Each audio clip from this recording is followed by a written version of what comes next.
Hi everybody, my name is Dan Sixsmith and I'm the host of the new Sales is King podcast. Coming to you this morning from the Granola Bar, my favorite coffee place right outside here in Westport, Connecticut. Best coffee in Westport. They get it from Brooklyn. It's outstanding. So if you're in town here, come on in and check it out. Great coffee. It's Saturday morning. We're doing a little bit of a casual Saturday version of the podcast and want to review one of the latest episodes that we talked about here on Sales is King. And it was basically largely based on a new study that came out from Aberdeen, and it was about sales performance, and unfortunately the numbers were not good. Only 55% of salespeople made their quota last year in 2016. And even more alarming is that this number has been on the decline since 2011. In 2011, 63% of salespeople made their quota. And this number has gone down year after year, hitting a new low of 55%. So this morning we're going to discuss, number one, why is that? And number two, what can be done? What are the experts saying can be done to turn this around? So let's talk about a few of these possibilities. What we're seeing, what I'm hearing from people in the market, some of the articles I'm reading. Why are these numbers going down? Why aren't salespeople making the number? So the first reason that I've compiled, in going around and talking to people, I hear all the time, I can't find enough good salespeople. There aren't enough good salespeople out there. And what does this translate into, guys? The bottom line here is that there aren't really enough good salespeople out there. That's why these numbers are going down. There are too many people out there selling that have not been able to raise the bar and improve over time. And we've seen that the requirements for sales today have changed quite a bit.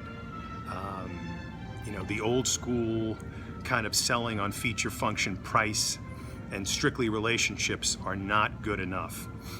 So that's definitely number one.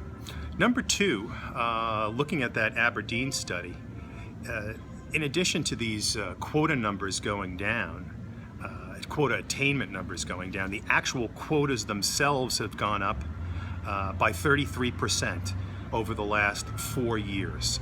So organizations and sales leadership are raising quotas year after year, obviously looking to grow and get aggressive. But the reality is that sales is not hitting the number. So that's another interesting part of this. The other thing, number three, I would say, is that there is definitely more noise than ever before, right? Your buying audience is inundated more than ever before with requests, proposals. Their internal demands have increased quite a bit. We know since the Great Recession there are less people out there doing the work of many employees. So harder than ever to get through and reach these people. And when you do reach them, you really have kind of one shot to make it happen. Next point, one of my reasons I believe is that there's still a disconnect between marketing and sales. We still have marketing out there throwing darts in the wind, trying to get prospects, not doing enough personalized campaigns and leveraging some of the newer technologies, flipping leads over the wall to sales who are expected to, kind of make something happen with possibly leads that are not fully qualified. So definitely we want to see, more unison between marketing and sales. I think that's one of the other issues we've seen. Another point that's come up, and we mentioned this in the last video, more self-service than ever before, right? So buyers may believe that they don't really need salespeople. They're engaging later, and now sales has to move quickly and very effectively than ever before. Last point, sales, the effort required by sales has increased dramatically. What may have worked 5 years ago, 3 years ago, will not work now.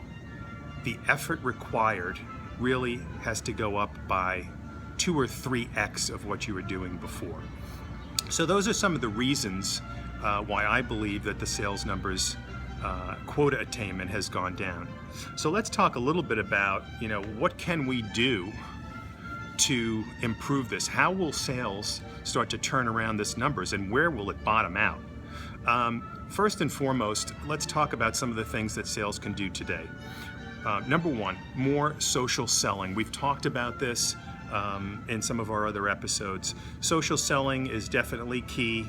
You can listen to some of the experts out there. I love Coca Sexton of Hootsuite, who's been out there. Really, I see him as the father of social selling, but there are also many good books out there.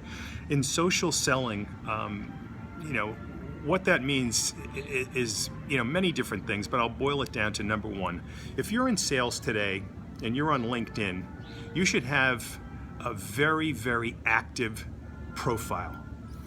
You should share articles.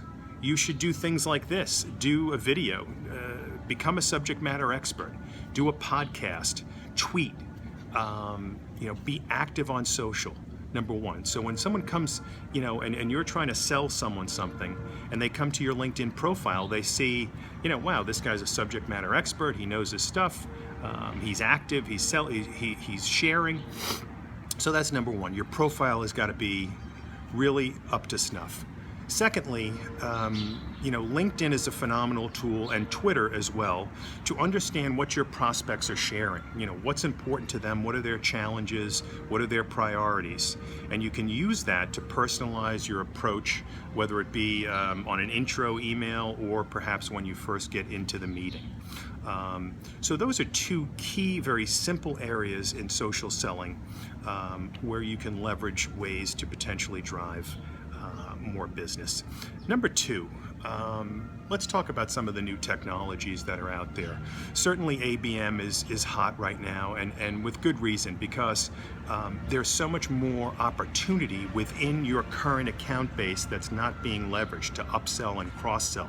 Marketing typically focuses on new logos, which is great, and you need that, but also there's the ability to cross-sell and upsell within those accounts, and the new ABM technologies are going to help sales and marketing do that. I think it'll help sales and marketing come together. Another hot area, and one that I'm starting to explore now a little bit, is an intent monitoring. Who's out there looking for your solution that you don't even know, and that's not even on your prospect list? That's going to be huge going forward. Marketing is going to be able to grab and latch on to those people that are looking for your solution, and then getting sales engaged at the right time, the right place, right? It's all about timing. Last point, and we've talked about it again, the sales approach, combining old school with new school. And what I mean by that is, what's old school? Old school is the traditional build a relationship. Someone that's going to answer your phone call or answer your email because they know you, they value, they trust you. Number two, follow-up. The process today is so long and winding that you have to have a great follow-up in your approach. So make sure you're booking the meetings, keep the continuity going, keep the process going, connecting with other stakeholders, asking questions. Who are the key people? Who else is involved in the decision? Part of the old school follow-up. Lastly, on the old school is the traditional close 'em baby. So you still have to know how to nail the deal down. And we're coming to the end of our time here. Gone a little bit longer than I wanted to. So the traditional relationship follow-up close, but now new school, consulting, learning about the priorities, asking the right question, being prescriptive and consultative. New school. Personalizing, understanding those priorities, being able to tailor the message in a way that it's going to resonate. Number two in this approach is challenge-focused, customer-focused approach. Not feature, function, price, but more about the prospect, how you can help him with things that he or she is challenged with. So that's it for today. Great to connect again. We'll see you next time, and hope you all have a great weekend.